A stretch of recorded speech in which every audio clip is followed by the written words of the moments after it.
अलग से नहीं और कोई वक्ता अलग से नहीं, हम सभी सत्संग कर रहे हैं और ये जारी है और अभी चलेगा।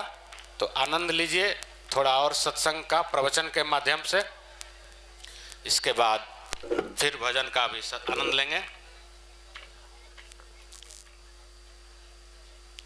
सरकार ने अपने ग्रंथ में बहुत सारा भजन, बहुत सारी बातें, ज्ञान की अनेक बातें लिखी हैं। उसी में एक बात है करुजीव समय तत्व का ज्ञाना, उस पर थोड़ा सा विचार हम लोग करेंगे। बंधौ सत्य गुरु चरणा विनवौ बारंबार, करहु कृपा निज शरण लखी जन जगदीश पुकार।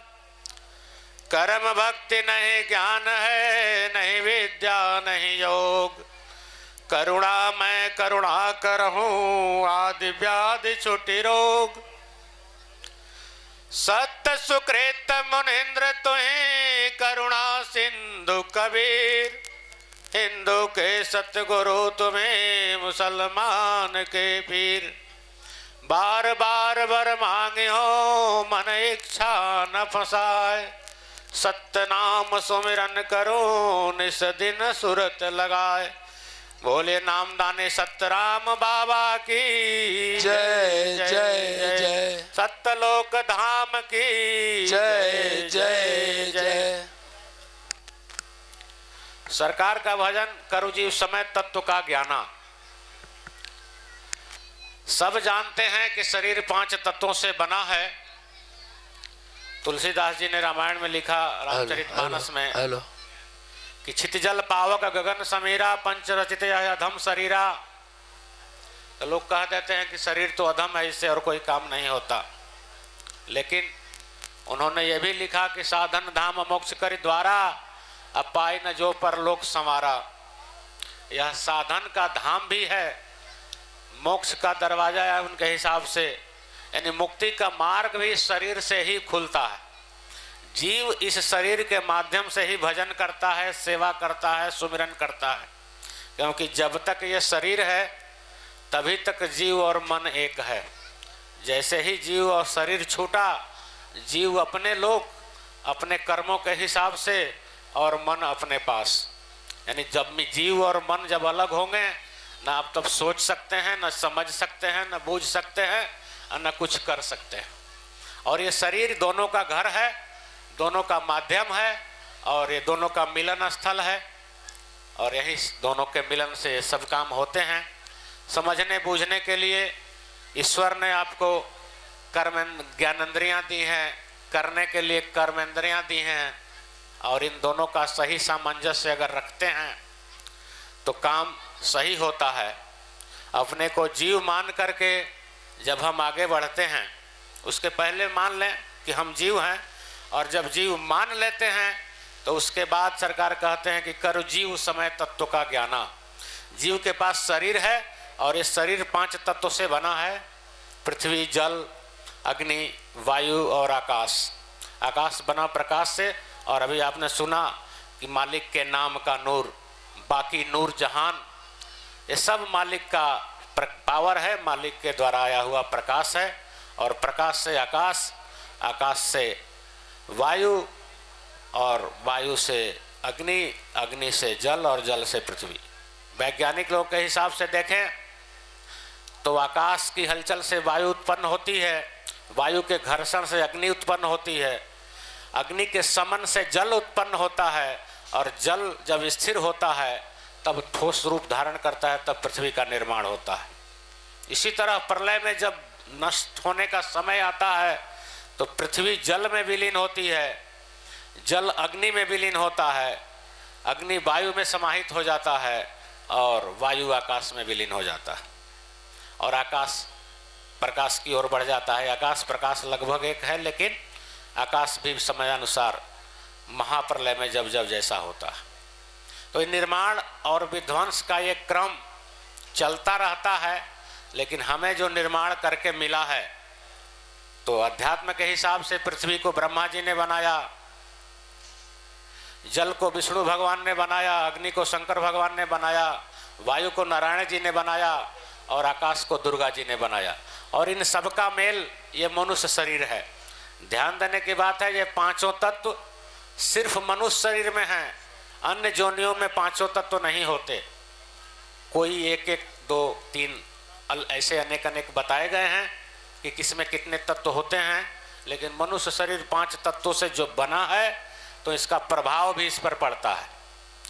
जब जब जैसा जैसा ये समय अनुसार सरकार ने यही बताया कि जब जैसा उदय होता है तो उसका प्रभाव आप पर पड़ता है, और उन्होंने इसके रंग, स्वाद, प्रकृति, कर्मेंद्री, ज्ञानेंद्री, विषय, विकार सबके बारे में बताया। जैसे पृथ्वी तत्व का रंग पीला, स्वाद मधुर यानी मीठा है, विषय इसका गंध है, ज्ञानेंद्री नासिका है, कर्मेंद्री गुदा है, और विकार इसका मोह है। 8 मिनट तक शरीर में विद्यमान रहता है, और सरकार कहते हैं कि 8 मिनट को अगर आप जीतना चाहें तो जीतो गंध नाक मस्ताना तुलसी दल। यहाँ बहुत सारा तुलसी पत्ता है, तुलसी पत्ता के प्रभाव से, गंध के प्रभाव से बच सकते हैं। यानी गंध का जो विषय है, सुगंधित वस्तुओं को देख सूंघने की इच्छा होती है, और तुलसी पत्ता को कहा जाता है कि इसमें स्वाद नहीं होता। जिस भोजन में तुलसी पत्ता डाल दिया जाए वो प्रसाद बन जाता है। तो तुलसी पत्ता का ऐसा प्रभाव है जो पृथ्वी तत्व के विषय और विकार, यानी जिसका जो विकार है मोह, व्यक्ति मोह में आ जाता है और अपने निकटतम लोगों के पक्ष में कार्य करता है, पक्षपाती हो जाता है। तो मोह से बचें, तो पृथ्वी तत्व के उदय को अगर समझें, इस ज्ञान को समझें, तो जब ऐसा महसूस हो तो तुलसी पत्ता का सेवन करें या ध्यान करें, तो इससे बच सकते हैं। शरीर में रोग भी इसके हिसाब से होते हैं।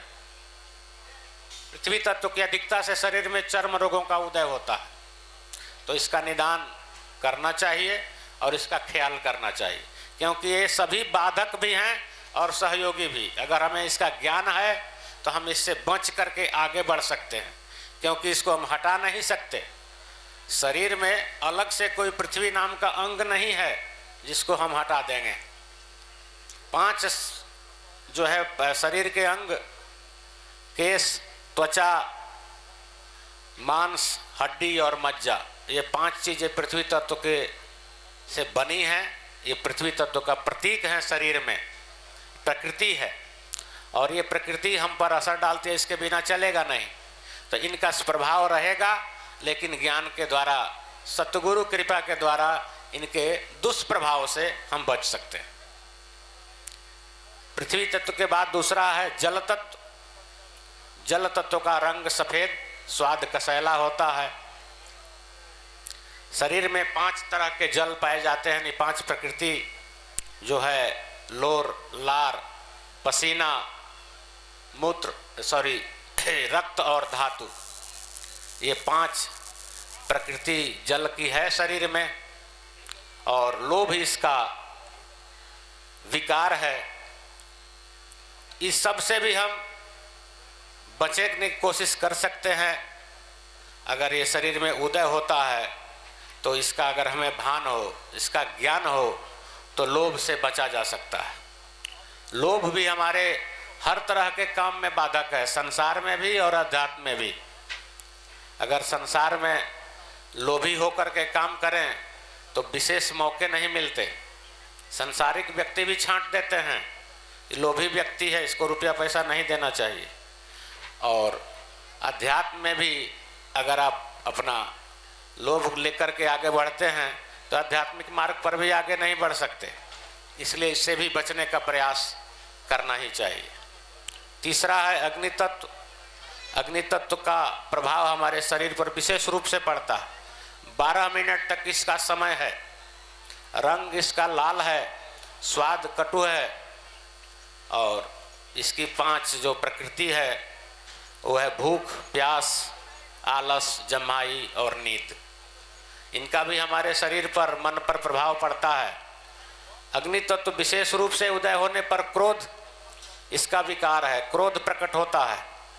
और 12 मिनट तक अगर हम इसे कंट्रोल करें तो झगड़े नहीं होंगे। 12 मिनट के भीतर ही सारे झगड़े हो जाते हैं। हर तरह का मारपीट कर्म 12 मिनट के दौरान हो सकता है। अब 12 मिनट के बाद अगर इसे हम जानते हैं, अगर इससे समन करना जानते हैं तो बचा जा सकता है। मेरे कहने का मतलब ये है कि तत्व ज्ञान के बारे में जान करके बच सकते हैं और अपने काम को कर सकते हैं। आपका समय नष्ट नहीं होगा। आध्यात्मिक में, भक्ति में, सुमिरन में, किसी भी काम में अगर इसको नज़रअंदाज करके चलें तो हम अपने इच्छित कर्म, जो हमारा लक्ष्य है, उसकी ओर आगे बढ़ेंगे।